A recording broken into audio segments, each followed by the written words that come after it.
출애굽기 48강 모세의 노래라는 제목으로 본문은 출애굽기 15장 1절에서 21절까지 출애굽기 15장 1절에서 21절까지 교독을 하겠습니다.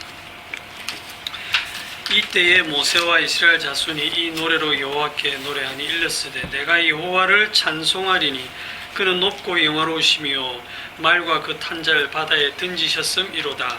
여호와는 나의 힘이여 노래시며 나의 구원이시로다. 그는 나의 하나님이시니 내가 그를 찬송할 것이요 내 아버지의 하나님이시니 내가 그를 높이리로다. 여호와는 용사시니 여호와는 그의 아들이시로다. 이름이시로다. 여호와는 용사시니 여호와는 그의 이름이시로다. 그가 바로의 병거와 그의 군대를 바다에 던지시니 최고의 지휘관들이 홍해에 잠겼고 깊은 물이 그들을 덮으니 그들이 돌처럼 깊음 속에 가라앉았도다.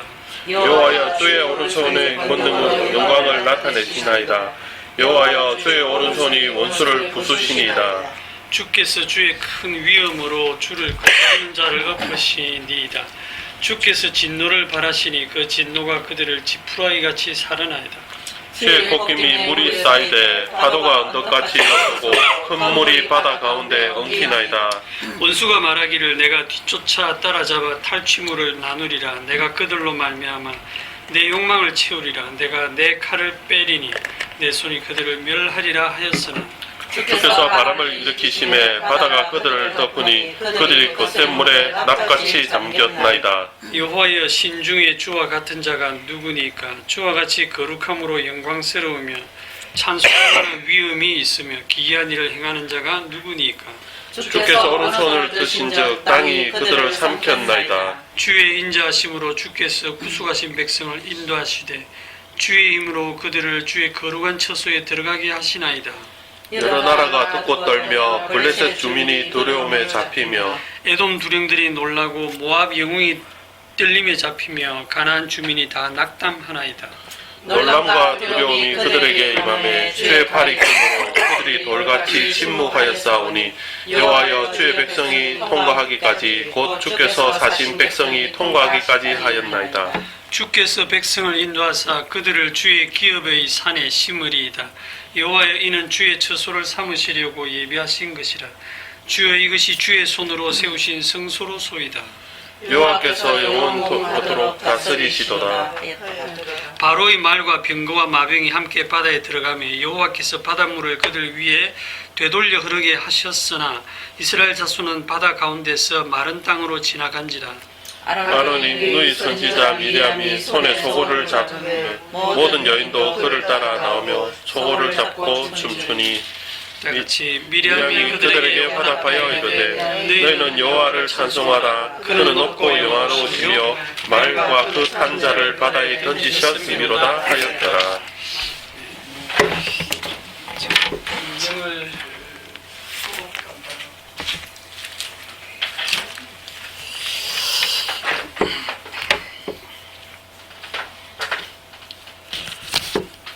본문을 읽으시면서 당연한 것이 있고 이상한 것이 있는데 이상한 일을 당연하게 여기시면 안 되죠. 오늘 본문에서 당연한 것이 뭐냐 하면 사람이 이 바다 속으로 들어가면 죽는다는 게 당연한 거예요. 그래서 출애굽기 14장 27절에 모세가 곧 손을 바다 위로 내밀매 새벽이 되어 바다의 힘이 회복된지라. 애굽 사람들이 물을 거슬러 도망하나 여호와께서 애굽 사람들을 바다 가운데 엎으시니 이렇게 기록되어 있는데 바다의 힘이 회복됐다. 그 힘을 거슬러서 나올 수 있는 사람이 없습니다. 그래서 애굽 군대가 다 거기에 빠져 죽었는데 애국 군대가 왜 홍해 바다에 다 빠져 죽었을까? 이 타이밍을 잘못 잡고 들어가서 그렇다 이런 생각하시면 안 돼요. 왜냐하면 출애굽기 14장 27절 중간쯤에 보시면 그 바다를 다스리시는 분이 여호와입니다. 여호와께서 애굽 사람들을 바다 가운데 엎으시니 여호와께서 하시는 일을 거역할 수가 없는 거예요. 이거를 하나님의 진노라고도 부르고 이 진노의 결과가 심판과 죽음입니다. 그래서 심판과 죽음을 행하시는 분이 여호와 하나님이시다. 더 줄여서 얘기하면 그분이 심판주시다 이 말입니다. 심판주. 그리고 여기 바다라고 하는 이것은 즉 심판과 죽음을 상징하고 바다의 힘 그러면 죽음의 힘, 죽음의 권세 그렇게 말할 수 있는데 아무리 강력한 애국 군대라도 심판과 죽음의 권세 앞에서는 당할 수밖에 없다는 거예요. 그래서 처음 노래할 때 말과 그 탄자를 바다에 던지셨음이로다. 그들이 뭔가 이 타이밍을 잘못 맞춰 들어갔다든지 그들이 뭐 수육을 못해서 그렇다는지가 아니고 하나님께서 친히 그들을 바다에 던지셨다 이렇게 노래하고 있습니다. 이건 당연한 겁니다. 어느 인간도 하나님의 진노에서 벗어날 수가 없습니다. 하나님의 그 진노와 심판과 죽음 가운데 들어가면 거기서 나올 자가 없다고 하는 것이 당연한데, 그런데 하나님의 진노와 그 심판과 죽음 속으로 들어갔는데 그 과정을 지나서 반대편으로 살아서 나온 민족이 있다고 하는 거예요. 이것을 여러분들이 이상하게 여기셔야 됩니다. 이거를 당연한 거 아닌가 이렇게 생각하시면 안 돼요. 이렇게 생각할 수도 있거든요. 하나님이 전능하시니까, 전능하신 하나님이 건져주시니까 뭐 살아서 나오는 게 당연한 게 아니냐 그렇게 생각할 수도 있는데, 전능한 건 맞는데 왜 건져주셔야 됩니까? 그러니까 전능하심이라는 그 자체가 건져주실 하등의 이유가 안 되는 거예요. 전능하심이 구원의 이유가 아니라 이 말입니다. 당신은 전능하신데 왜 저를 안 구해주십니까? 이건 말이 안 된다는 거예요. 그 다음에 또 하나님은 사랑이 많으시고 좋으신 하나님이시니까 구해주시는 게 당연한 게 아니냐. 사랑이 많고 좋으신 하나님이라도 그분이 구원하실 이유는 없는 거예요. 그냥 그 사랑이 보편적인 사랑이면 애굽 사람은 또 왜 죽이십니까? 이스라엘 사람과 애굽 사람을 놓고 비교를 하면 다르다 똑같다. 똑같다. 이 인간이나 저 인간이나 다를 게 하나도 없대. 400년을 함께 어울려 살았는데 뭐가 다르겠습니까? 똑같은 가치관, 똑같은 사고방식. 그게 뭐냐면 똑같이 자기밖에 모르는 삶을 살아간다는 거예요. 근데 왜 이스라엘은 살고 애굽은 죽느냐? 여기 또 애굽이 죽은 거에 대해서 인권 문제를 들고 나오시면 안 되거든요.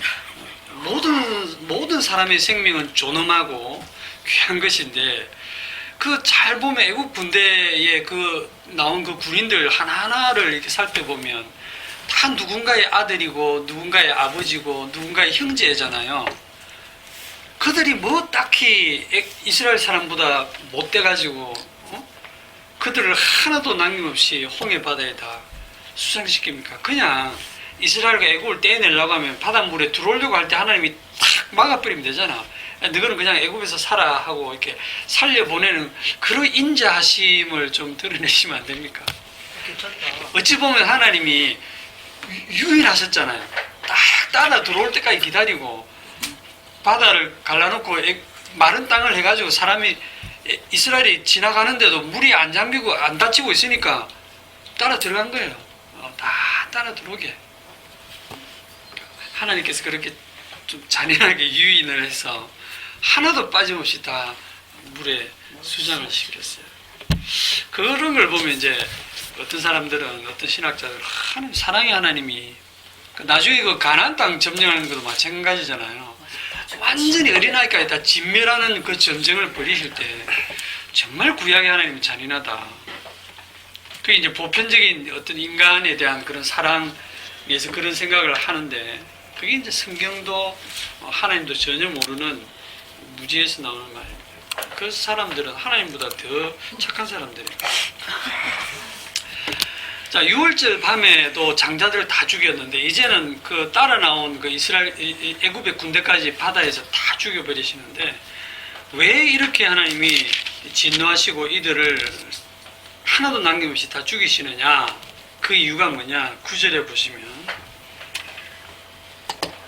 6절에 보시면 여호와여 주의 오른손이 권능으로 영광을 나타내시니다. 여호와여 주의 오른손이 원수를 부수시니다. 여기 보면 원수가 나옵니다. 그죠? 원수. 하나님의 원수가 나옵니다.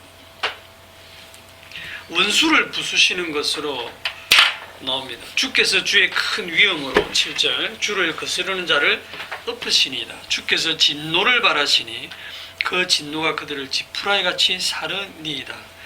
그러니까 원수에 대한 주님의 그 진노가 쏟아진 것이 홍해 바다에서 애국 군대가 다 죽는 사건이거든요.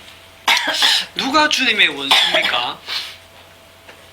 우리가 알기로 누가 주님의 원수죠? 나. 정답을 미리 얘기하면 너.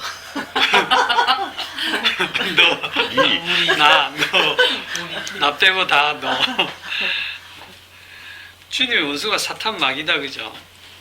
그것도 맞는데 거기서 끝나면 안 되고, 그 주님의 원수가 뭐냐면 7절에 풀어놓은 게 그거죠. 주를 거스르는 자를 엎으시니다. 주께서 이제 원수를 부수신다. 주께서 주를 거스르는 자를 엎으신다. 할 때 이 주님을 거스르는 게 주의 원수가 하는 일인데요.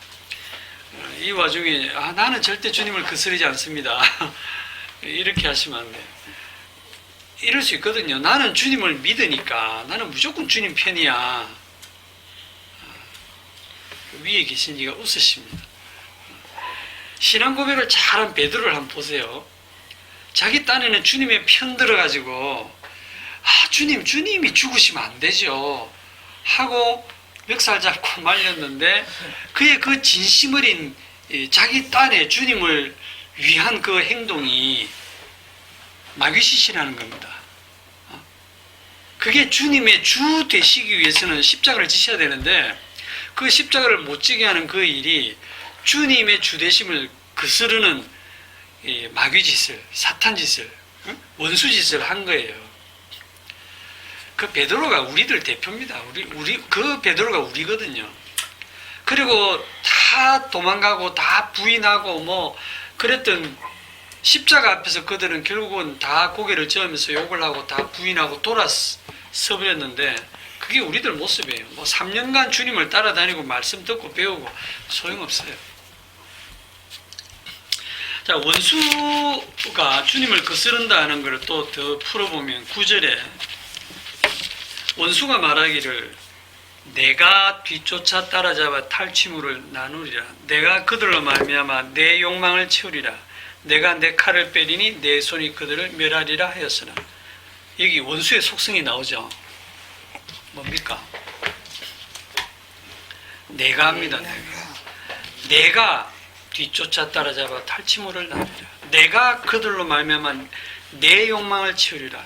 내가 내 칼을 빼리니 내 손이 그들을 멸하리라.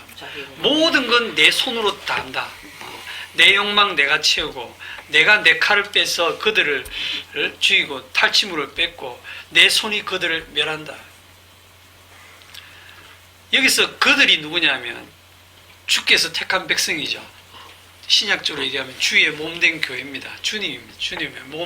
주님의 몸을 거스르는 그 핵심적인 게 뭐냐면, 내가 주의 자리에 앉아가지고 자기가 주체가 돼서 행하는 그게 원수된 모습입니다. 선악과 먹고 난 이후에 인간들이 다 이 모습이에요. 모든 것이 내가 원인이 되고, 원인이 돼서 내게서 나오고, 내가 과정이 되고, 모든 것이 내게로 돌아오는, 내가 결과가 되어야 되는, 그렇게 안 되면 속이 상해서 분이 나서 견딜 수 없는 게 우리들 모습이에요. 로마서 8장으로 가봅시다.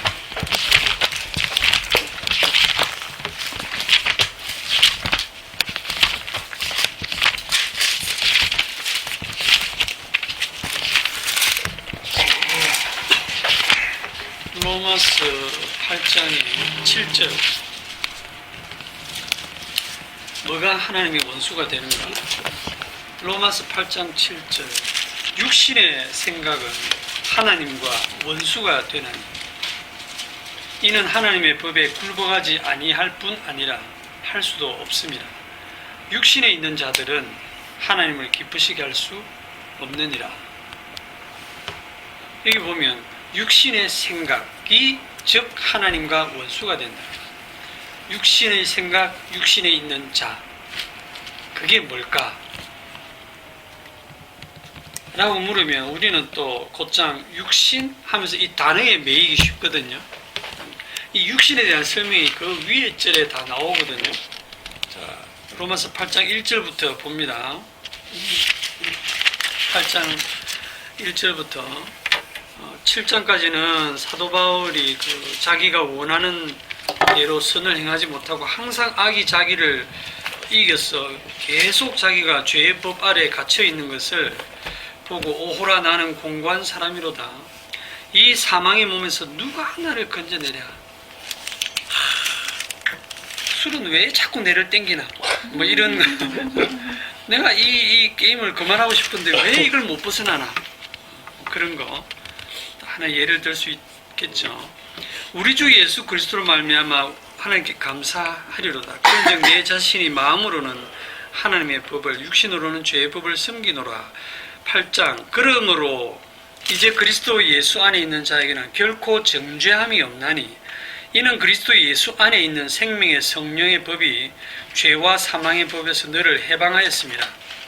율법이 육신으로 말미암아 연약하여 할 수 없는 그것을 하나님은 하시나니 곧 죄로 말미암아 자기 아들을 죄 있는 육신의 모양으로 보내어 육신의 죄를 정하사 육신을 따르지 않고 그 영을 따라 행하는 우리에게 율법의 요구가 이루어지게 하려 하심이니라.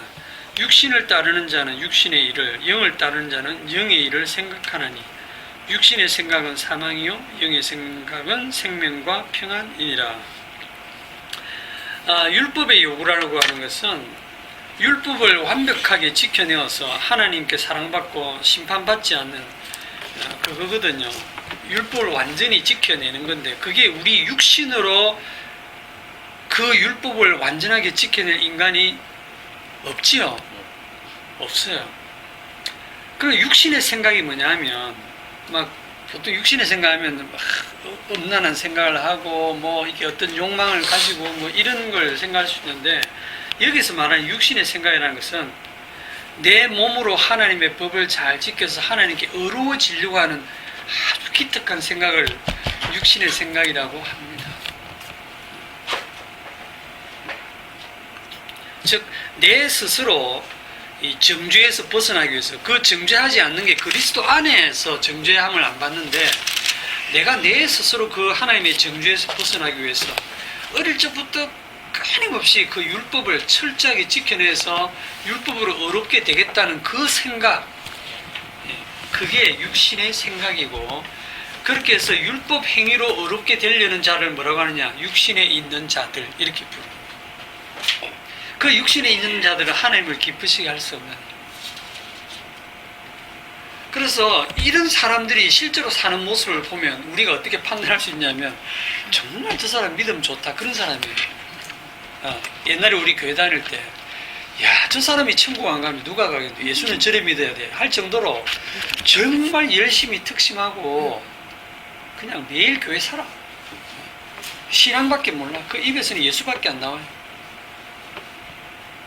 오직 말씀대로 그냥 살아가는 그런 사람들. 특히 저 유대인 그 바리새인들은 얼마나 철저하게 법을 지킵니까? 목숨 걸고 지키거든요. 안식일에 막 원수가 쫓아와서 칼로 죽이려고 그래도 안식일에 걸어갈 수 있는 거리 이상은 안 가고 순교를 당한다니까요.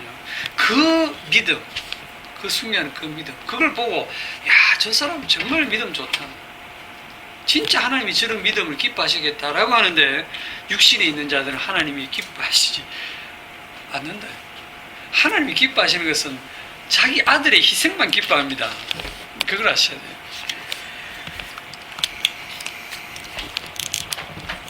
바리새인들이 얼마나 율법적으로 의롭게 살았는지는 예수님도 인정했죠. 너희들의 의가 바리새인들의 의보다 낫지 않으냐면 결코 천국에 들어갈 수 없다. 근데 그렇게 철저하게 말씀대로 살아가는 그 모습이 가장 악마적인 모습이라는 것을 누가 알겠습니까? 예? 오늘날도 계속 말씀대로 살아라고 그렇게 설교를 하고 있는데, 그러면 주님께서 조금 친절하게, 얘들아, 너희들이 그렇게 구약의 율법대로 살아가는 거, 하나님의 법을 그렇게 지키려고 애쓰는 그 마음은 참 기특하다마는 너희들이 말씀을 조금 오해한 것 같다. 그 말씀의 뜻은 그게 아니고 너희들 죄를 깨닫고 내를 믿으라고 구약에 그런 말씀을 주신 거야 라고 이렇게 친절하게 설명해 주시면 정말 고맙죠. 정말 고맙겠는데, 다짜고짜 야 이 독사의 자식들아 이렇게 이 독사의 자식들아, 이거는요 진짜 유대인들에게는 우리나라에서 뭐 야 이 개새끼야 이거보다 더 심한 욕이거든요. 독사가 뭐냐면 사탄 마귀거든요. 이 마귀 새끼들아, 독사의 자식들아. 우리 또 번역도 이 옛날 이 유대교 유교에 쩔어 있던 우리 조상들이 좀 이렇게 중국어 성경을 번역하다 보니까 민망해서 독사의 자식들아. 독사의 자식들인데 독사 새끼들아 이 말입니다. 독사의 뭐 자식이 되시는 거 새끼지. 그러니 그런 욕을 들은 그 당시 종교 지도자들이 예수님을 좋아하겠습니까? 새파랗게 30 초반밖에 안 되는 그런 청년이 자기들이 그렇게 거룩하게 율법을 지키고 그렇게 살아왔는데 자기들 향해서 그렇게 욕을 하고 있는데, 자 다시 정리하면 주의 원수가 누구냐면 주의 자리에, 자기가 주의 자리에 앉아 있는 그냥 우리들입니다. 내가 왕이요, 모든 세상 만사가 내 뜻대로 돌아가야 보람이 되는데 내 뜻대로 안 되면 계속 짜증나요. 지난 한 주간도 이런 짜증 많이 났죠. 하다 보면 이게 왜 안 되노 이제 겨도 없다. 이 몸도 이제 내 말을 잘 안 듣고 말이죠. 그래서 하나님이 말씀을 주시면 그 말씀까지도 주님 말씀하옵소서 그 말씀을 제가 지키겠나이다 하고 자기가 그 말씀을 다 지켜내서 자기 가치를 증명해 내려고 하는, 정말 자기밖에 모르는 인간이거든요. 우리 모두 다 그래요. 다 자기밖에 몰라요. 우리가 오후에 말씀 나눌 때마다 좀 잘하는 얘기가, 지난번에도 뭐 점심 먹으러 갔다가 외제차가 길에 지 맘대로 대놓고 점심 먹으러 들어온 사람이 있었는데, 어떤 경우는요 자기 차가 외제차라고 주차 공간은 금꺼져 있는데 중간에 딱 차 2대 사이에 딱 대놓고, 왜? 외제차라서 다른 차랑 부딪히면 안 되니까. 그렇게 진짜 개념 없는, 도무지 자기밖에 몰라요. 딱 그걸 보면서 우리 그러잖아요. 다 진밀하고 싶다. 아, 모세 지팡이 들고 오고 싶다. 다 진밀하고 싶다. 그런 말을 자주 하는데, 사실 조금 더 생각해보면 우리가 그 진밀하고 싶다에 들어가 있거든요. 전부 다 진멸당에 마땅한 겁니다. 애굽 사람이나 이스라엘 사람이 다 홍해로 들어갔다는 얘기는요, 다 하나님의 진노 아래 들어갔다는 얘기입니다. 다 심판받고 다 죽어 마땅하다라는 거예요. 일단 그 속으로 우리가 들어가야 돼요. 출애굽기 14장에 보면 그 홍해 바다에 들어가기 직전에 뭐라고 합니까? 홍해 앞에서 이스라엘 사람들이 당신이 우리를 이끄네요. 애굽에 매장지가 없어가지고 당신이 우리를 이끌어내 이 광야에서 죽게 하느냐.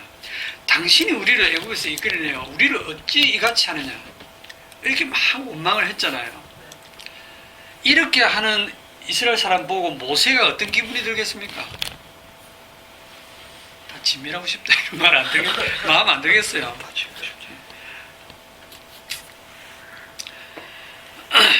자, 주의 원수가 누구냐? 누굽니까 주의 원수? 내가 하는 내가. 예, 내가 하는 내가. 애굽 사람도 주의 원수고 이스라엘은 주님 편이다. 이래 나누시면 안 됩니다. 애굽 사람뿐 아니고 이스라엘 사람도 똑같이 주의 원수의 자리에 있다는 사실을 알아야 성경이 풀려요. 만약에 주의 원수는 애굽 사람이다라고 딱 정해지고 이스라엘은 하나님 편이다라고 했으면 어린 양의 피는 필요 없어요. 6월절 밤에 죽음의 사자가 딱 내려와서 애굽 사람이냐? 주민등록 보자. 네 애굽 사람이네. 뭐, 네 이스라엘 사람이냐? 그러니까 이스라엘 사람, 애굽 사람 구분해서 애굽 사람만 싹 죽어버리면 됩니다. 그런데 그렇게 구분 안 했잖아요. 애굽 사람이냐 이스라엘 사람으로 구분 안 하고 뭐로 구분했죠? 어린 양의 피 있냐 없냐 그거로 딱 구분했다. 사람 보면 다 죽어야 돼요. 사람을 보면 이거 무조건 다 진멸시켜야 되는데 어린 양의 딱 피를 보는 순간 그 안에 있는 사람 안 보고 넘어갔단 말입니다. 그걸 유월이라 하죠. 유월절. 어린 양의 피만 보고 얘는 이미 피를 보니까 얘는 이미 심판받고 죽은 자네 하고 넘어간 거예요. 죽음의 사정.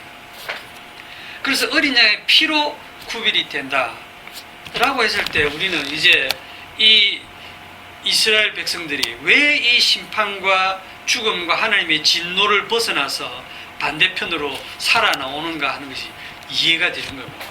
무엇 때문에? 그것은 하나님의 전지전능에 있는 것도 아니고 하나님의 그냥 보편적인 사랑이 있는 것도 아니고 정말 우리가 시시하게 놓쳐버리기 쉬운 어린 양의 피에 있다는 사실을 결코 잊어서는 안 돼요. 로마서 5장 10절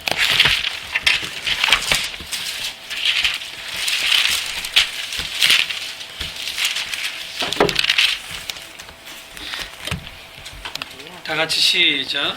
곧 우리가 원수 되었을 때에 그의 아들의 죽으심으로 말미암아 하나님과 화목하게 되었은즉 화목하게 된 자로서는 더욱 그의 살아나심으로 말미암아 구원을 받을 것이니라. 곧 우리가 원수 되었을 때에 우리가 누구의 원수입니까? 우리가 곧 주님의 원수 되었습니다. 우리가 원수 되었을 때에 그의 아들의 죽으심으로 말미암아 하나님의 진노를 피하고 하나님과 화목하게 되었다 이 말입니다. 우리가 잘나서 하나님과 화목해지는 게 아니고요. 우리가 앞으로 잘했어도 아니고 우리가 뭐 봉사를 많이 했어도 아니고 일평생 주님을 잘 섬기고 헌신해서도 아니고 우리 믿음이 남달라서 신심이 깊어서 그런 것도 아니고 우리랑 아무 관계없이 그의 아들의 죽으심으로 말미암아 하나님과 화목해 되었다. 그게 믿음입니다. 그 아들의 죽으심이 어린 양의 피죠. 다시 이제 본문으로 와서 오늘 제목이 뭡니까? 모세의 노래라고 되어 있습니다. 15장에 보시면 이때 모세와 이스라엘 자손이 이 노래로 여호와께 노래하되 해가지고 우리가 이거 상당히 길게 읽었는데 이 가사를 언제 다 지었겠어요? 홍해 바다 지나가면서 가사 작사했겠습니까? 이게 도대체 몇 절까지 있는 거예요? 이 노래 내용을 읽어보면요 사람이 할 수 있는 노래가 아닙니다. 그렇죠? 주님이 다 정해놨어요 이 노래.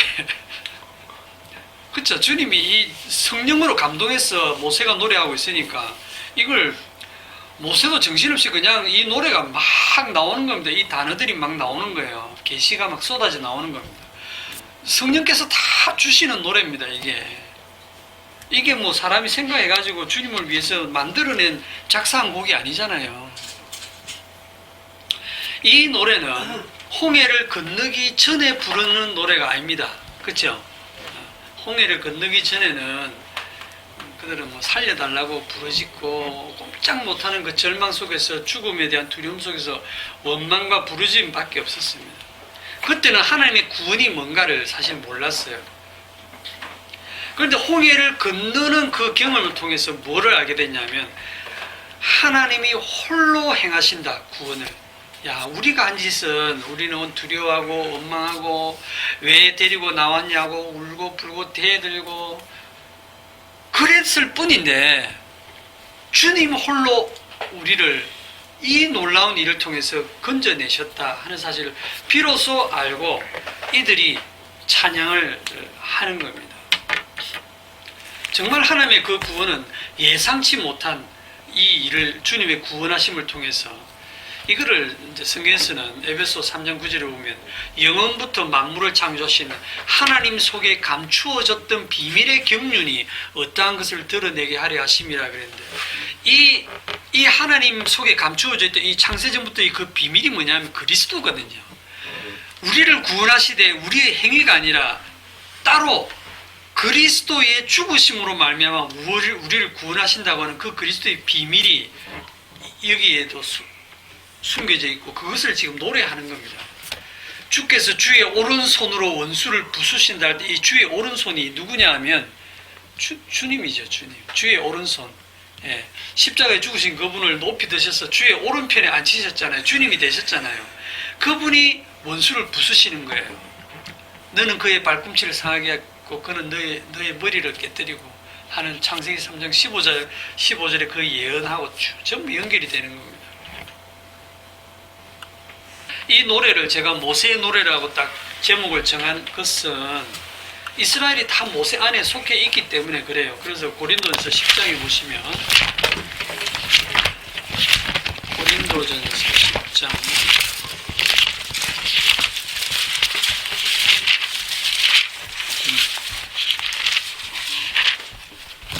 1절 형제들아 나는 너희가 알지 못하기를 원하지 아니하노니 우리 조상들이 다 구름 아래 있고 바다 가운데로 지나며 모세에게 속하여 다 구름과 바다에서 세례를 받고 예.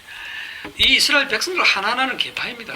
근데 그들이 다 그냥 모세에게 속하여 함께 바다와 구름에서 세례를 받고 구름기둥 불기둥을 제가 성령의 인도라고 얘기했죠. 바다는 물이고요. 물은 죽음을 상징하고요. 물과 성령으로 세례를 받는 내용입니다. 예. 그래서 홍해를 건너왔다 라고 하는 것은 신약적으로 얘기하면 세례받았다. 성령 세례받았다. 심판과 죽음을 건너왔다. 이 말은요.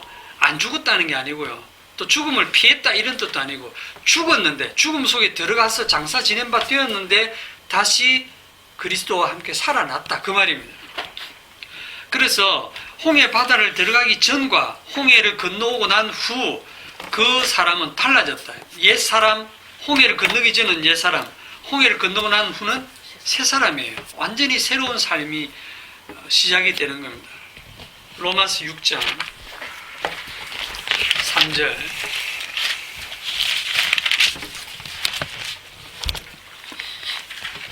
로마서 6장 3절 무릇 그리스도 예수와 합하여 이게 이제 옛날 이스라엘이 모세에게 속하여 하고 똑같아요. 무릇 그리스도 예수와 합하여 연합하여 세례를 받은 우리는 그의 죽으심과 합하여 세례를 받은 줄 알지 못하느냐. 그러므로 우리가 그의 죽으심과 합하여 세례를 받음으로 그와 함께 장사되었나니 죽었다. 이는 아버지의 영광으로 말미암아 그리스도를 죽은 자 가운데서 다시 살리심과 같이 우리로 또한 새 생명 가운데서 행하게 하려 함이라. 새 생명 가운데서. 이게 이제 어렵거든요, 여러분들. 새 생명. 우리가 또 다른 데서는 새로운 피조물 그래 얘기하죠, 그죠? 새로운 피조물. 보라 그리스도 안에 있으면 새로운 피조물이라 이렇게도 얘기하고 새 사람이라고도 얘기하고 그리스도 안에서 새 사람이 되었다 하면 술 끊고 담배 끊고 도박도 끊고 아주 윤리도덕적으로 바르게 사는 그걸로 다 생각해요. 새 사람 되었다라고 하는 거를 그렇게 다 생각하잖아요. 그런데 그렇지 않습니다. 홍해를 건너므로서 성경은 분명히 새 사람이 된 것으로 표현하는데 사람이 달라진 것은 하나도 없어요. 그 사람이 그 사람이에요. 그 인간이 그 인간이에요. 홍해를 건너기 전이나 홍해를 건너고 난 후나 그 인간이 그 인간입니다. 인간성은 변하지 않습니다. 그러면 새로운 피조물이 되었다는 것은 뭐냐? 홍해 바다를 건넜다는 겁니다. 모세 안에서 우리 같으면 예수 그리스도 안에서 함께 죽고 함께 사는 이거 언제 일어났는데요? 주님이 2000년 전에 십자가에 죽으실 때 그게 이미 다 이루어졌고 그게 오늘날 여러분에게 성령이 임하셔가지고 그게 여러분들에게 경험이 되어지는 겁니다. 자, 이 경험이 되어진다고 하니까 자, 우리가 이런 구약의 이스라엘의 홍해를 건너는 경험과 같은 이런 우리가 성령 세례의 경험 언제 어떻게 하느냐? 고린도후서 4장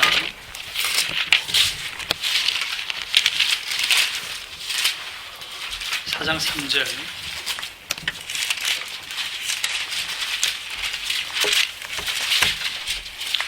만일 우리의 복음이 가리었으면 망하는 자들에게 가려진 것이라. 그 중에 이 세상의 신이 믿지 아니하는 자들의 마음을 혼미하게 하여 그리스도의 영광의 복음의 광채가 비치지 못하게 함이니 그리스도는 하나님의 형상이니라. 우리는 우리를 전파하는 것이 아니라 오직 그리스도 예수의 주 되신 것과 또 예수를 위하여 우리가 너희의 종된 것을 전파함이라. 어두운 데에 빛이 비치라 말씀하셨던 그 하나님께서 예수 그리스도의 얼굴에 있는 하나님의 영광이 아는 빛을 우리 마음에 비추셨느니라.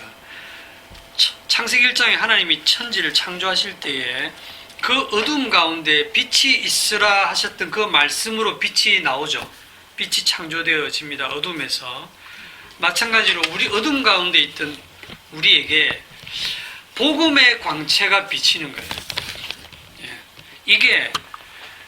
이게 우리가 홍해 바다를 건너는 경험과 같은 경험을 하는 겁니다.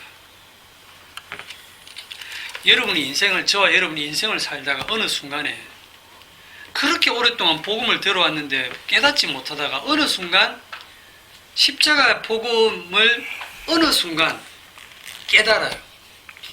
그때 밀려오는 그 감격과 감동으로 나오는 그 노래가 모세의 노래입니다. 이런 경험은 개인마다 다 모양이 달라요. 일반화시키면 안 됩니다. 그런데 이제 조금 공통적으로 말할 수 있는 건 뭐냐면 홍해를 건너기 전에 그 상태는 극도의 절망과 죽음의 상태로 들어가는,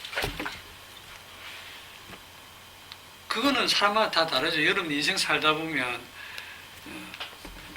그런 경험이 그거는 다 달라요. 그냥 세상에서 어떻게 잘 살아보려고 발꿈치다가 이리 터지고 저리 터지고 하다가 완전히 죽음 직전에 그냥 자살하려고 한다든지 뭐 하여튼 진짜 아무것도 못하는 지경에 몰렸을 때 주님의 부르심을 받을 수도 있고, 신앙적으로 진짜 자기가 한 신앙 하겠다고 진짜 자기 몸으로 열심을 내서 신앙생활 하다가 여기저기 쫓아다니고 하다가 지치고 포기하고 안 된다고 그렇게 완전히 절망했을 때 그때 갑자기 주님께서 그 마음에 깨닫게 하셔서 십자가의 복음을 깨달을 수도 있고,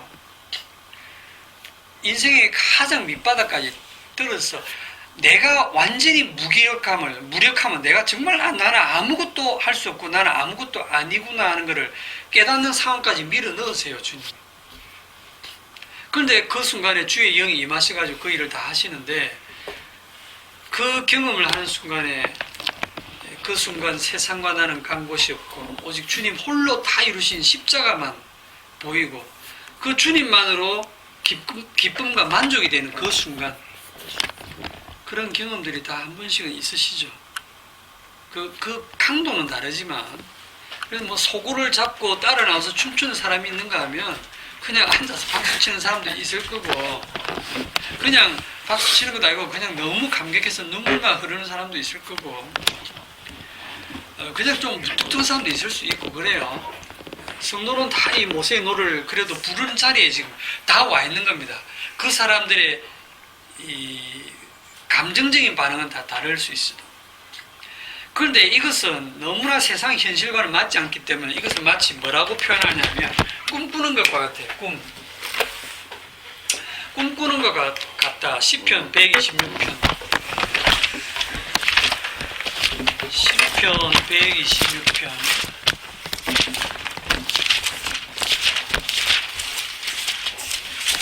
1절 다 같이.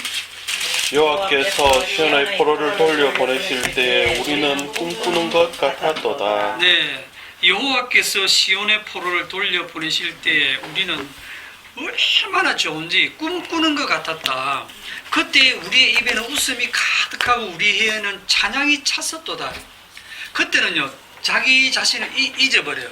나와 세상은 간 곳이 없고 막 주님에 대한 감격과 감사와 그 찬양으로 마치 현실을 떠나서 꿈꾸는 자 같은 그런 상황이 되는 거예요.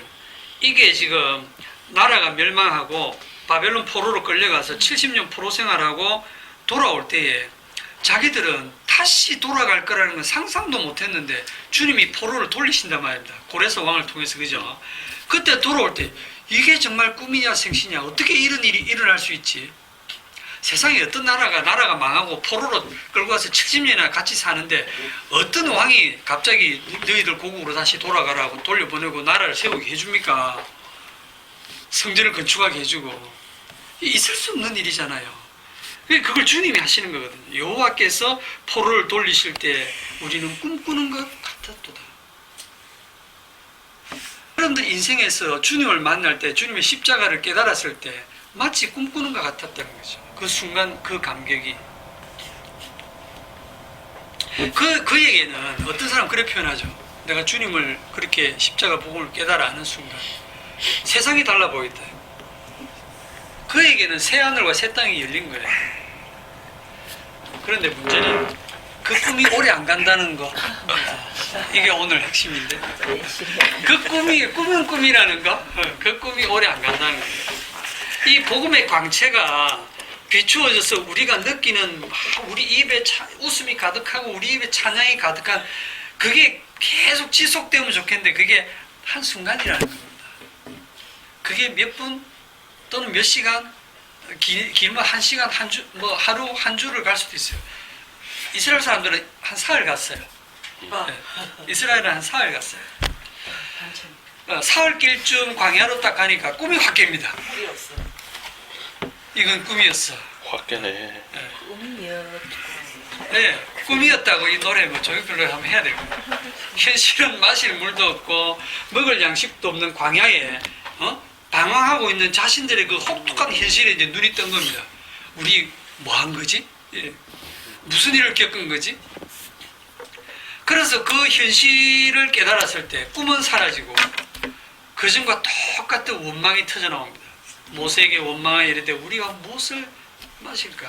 출애굽기 16장에 보면 온 회중이 광야에서 모세와 아론을 원망하여 이르되 우리가 애굽 땅에서 고기 가마 곁에 앉아있던 때와 떡을 배불리 먹던 때에 여호와의 손에 죽었더라면 좋았을 것을.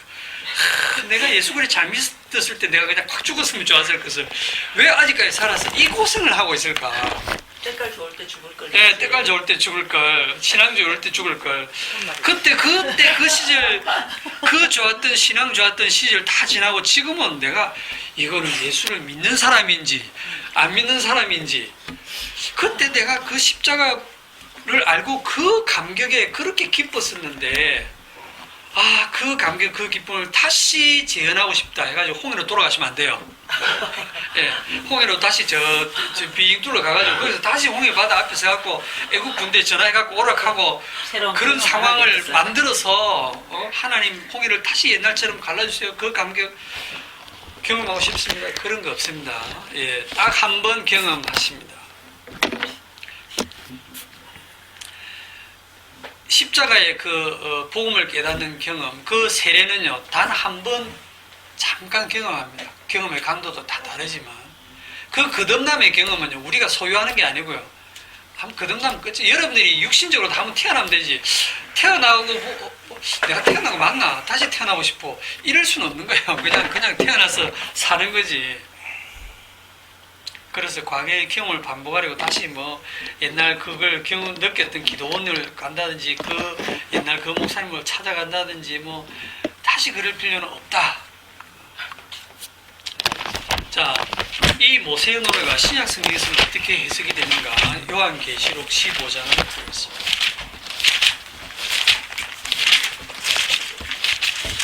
요한계시록 15장 1절.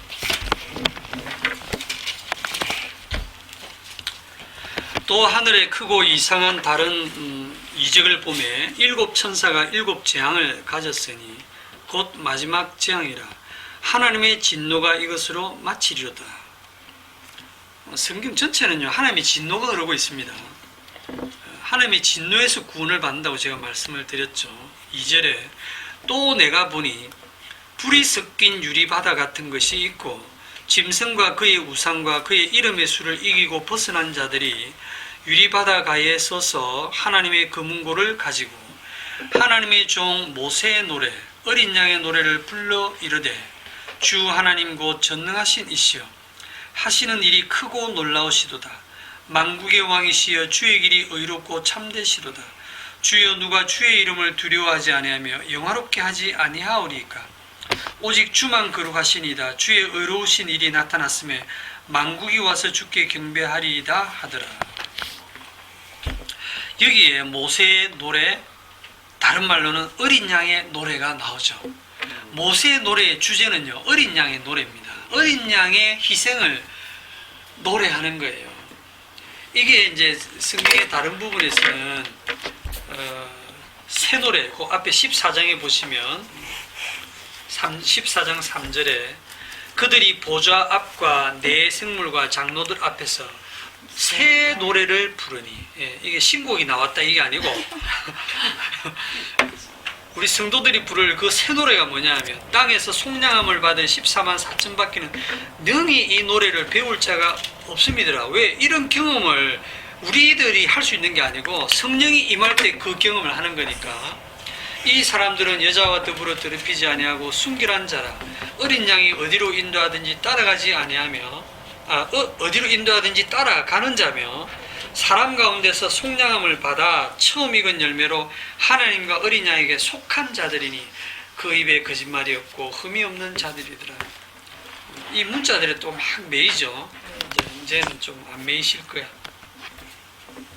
그래서 여기 이제 새 노래라고도 표현하고 모세의 노래라고도 하고 어린 양의 노래라고도 하고 15장 2절에 불이 섞인 유리바다. 불이라고 하는 것은 하나님의 심판을 상징합니다.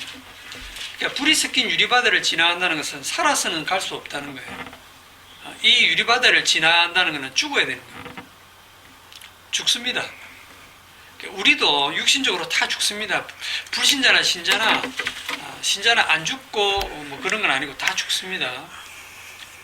다 유리바다 속을 들어가요. 지나갑니다.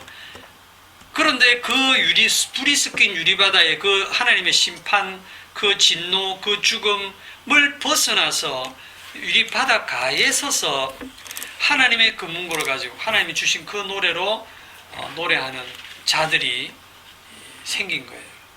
어린 양의 피로. 이것은 이 요한계시록이라 해서 이게 미래에 일어날 사건이 아니고 현재 일어난 사건입니다. 주님의 십자가를 성령이 임함으로써 예수님과 함께 세례를 받고 함께 죽고 함께 사는 이것을 우리가 이미 성령 안에서 다 경험한 실제고 현재적 사건입니다. 홍해를 건너서 새 사람이 됐다는 것은 아까 뭐라 했습니까? 사람이 단어를 보면 완전히 새 사람이 돼서 뭔가 이게 윤리도덕적으로 달라진 사람처럼 보이겠지만 새 사람이 되었다는 뜻은 홍해를 건너는 경험을 했다. 그 경험을 하고 나면 세상을 보는 눈이 달라져요. 어떻게 달라지냐면 출애굽기 14장 30절 그날에 여호와께서 이같이 이스라엘을 애굽 사람의 손에서 구원하심에 이스라엘이 바닷가에서 뭘 봅니까? 애굽 사람들이 죽어 있는 것을 보았더라. 세상을 보는 눈이 어떻게 달라지냐면 이 세상은 불이 섞인 유리 바다에 갇혀서 다 죽은 자들이다. 저 애굽 사람들은 살은 자 같으나 다 죽은 자들이구나. 세상이 하나님의 진노와 심판 아래 있다는 사실을 봅니다. 거기에서 여러분은 그 심판을 이기고 나와서 이제 모세의 노래를 부르는 자들이고요. 그것이 성도가 세상을 보는 달라진 눈이에요. 그런 눈을 가진 사람을 새 사람이다. 그리스도 안에 있는 새로운 피조물이다. 그래서 세상을 볼 때 바닷가에서 애굽 사람이 죽어 있는 것을 보는 것처럼 죽은 그 사람들을 여러분들이 왜 두려워합니까? 더 이상 두려워하지 않고 그 사람들을 왜 부러워합니까? 부러워하지 않고 홍해 속에 들어가서 죽는다고 하는 것은 그 죽음과 심판 아래서는 돈이 무슨 의미가 있고 출세와 성공이 무슨 의미가 있겠어요? 결국 그 결론이 죽음이라면 세상 현실이 그와 같죠. 우리도 그들 속에 지금은 현실적으로 그들과 함께 섞여 살고 돈을 벌려고 애를 쓰고 출세도 하려고 하고 성공도 하려고 하는 그런 욕망 속에 살아가지만 잠깐 순간순간 우리는 하늘의 그 은혜를 경험하잖아요. 이게 다가 아니에요. 아주 짧게, 그죠? 아주 짧게. 그래서 세상은 죽은 세상입니다. 성도는 살아있는 성도고, 죽은 세상 산 성도. 이게 무슨 책 제목인데요. 세상은 심판받은 그 불이 섞인 유리 바다로 보이고, 여러분 자신이 그 속에서 자기의 힘이 아니라 주의 능력으로, 주님의 죽으심으로, 그 희생으로 빠져나왔다는 사실을 성령으로 깨달았을 때 그게 감동이 되고 찬양이 되고 노래가 되는 거예요. 이게요, 현실감이 없는 꿈 같은 얘기죠. 그런데 성도는 이런 꿈을 꾼다는 겁니다. 한 번쯤. 네. 정리하겠습니다. 출애굽기 15장 13절로 본문으로 다시 읽겠습니다. 출애굽기 15장 13절에 보시면 주의 인자하심으로, 이 전부 주체가 다 주님입니다. 주의 인자하심으로 주께서 구속하신 백성을, 이 구속한다는 게 막 이렇게 속박하는 게 아니고요. 희생을 치르고 노예를 해방시키는 그걸 구속이라고 하는 거죠. 주께서 구속하신 백성을 인도하시되 주의 힘으로 그들을 주의 거룩한 처소에 들어가게 하시나이다. 17절, 주께서 백성을 인도하시고 그들을 주의 기업의 산에 심으시리이다. 주께서 여호와의 이는 주의 처소를 삼으시려고 예비하신 것이라. 주여 이것이 주의 손으로 세우신 성소로소이다. 예, 주님이 주체예요. 주님이 홀로 다 하신다니까요. 이 주님 홀로 다 하신다는 걸 알 때 우리는 죄와 사망에 묶여있는 상태에서도 누가 이 사망의 몸에서 나를 건져내려 하면서도 이 소망을 바라보고 이 몸의 속량을 바라보고 이미 이루어진 것으로 믿고 주님을 찬양하는 거예요. 성도는 주의 이름의 그 두려움을 이미 압니다. 여기 16절에 보면 놀람과 두려움이 그들에게 임한다고 할 때 주님에 대한 두려움이 이들은 없었어요. 세상은 누구도 주님의 이름을 두려워하지 않습니다. 십자가 시시하게 여겨요. 십자가 이 기존교에서 말들을 해도 그 십자가를 귀하게 여기지 않고 주의 이름을 두려워하지 않습니다. 다 자기 영광과 자기 이름을 내기 위한 종교 노름을 하고 있잖아요. 그러나 십자가는 하나님의 능력이고 하나님의 지혜임을 아는 자들이 성도들이고, 이제 저와 여러분들이 세상을 살아가면서 다시 세상을 보는 눈을 그 홍해 바닷가에 죽어있는 애굽 사람을 보는 것처럼, 누굽니까? 이 세상에서 성공하고 그렇게 잘돼 있는 사람을 보면서도 죽은 자들 보는 눈으로 좀 보시면 좋겠어요. 그러면 저와 여러분들의 그 실패가 두렵지 않습니다. 나의 실패가 두렵지 않잖아요. 또 남의 성공이 부럽지 않고.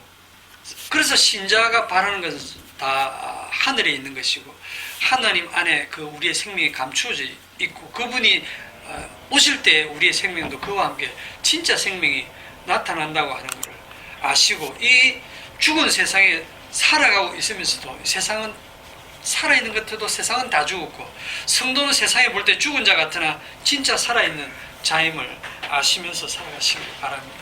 기도합시다. 주님, 오늘 말씀을 통해서 우리가 이 세상을 볼 때에 이미 불이 섞인 유리바다와 같은 크기에 갇혀서 하나님의 진노와 심판 아래에 있다고 하는 것을 보게 하시고, 비록 살아서 움직이고 있으나 주님의 심판 아래서 다 죽은 자들로 우리 눈에 보여지게 하셔서 그들이 두렵지도 않고 그들이 부럽지도 않는, 그래서 우리가 그런 세상 것을 가지고 노래하려고 하지 아니하고 오직 어린 양의 피로 노래하면서 살아가는 우리 성도들이 되게 하옵소서. 예수님의 이름으로 기도하옵나이다. 아멘. 수고하셨습니다.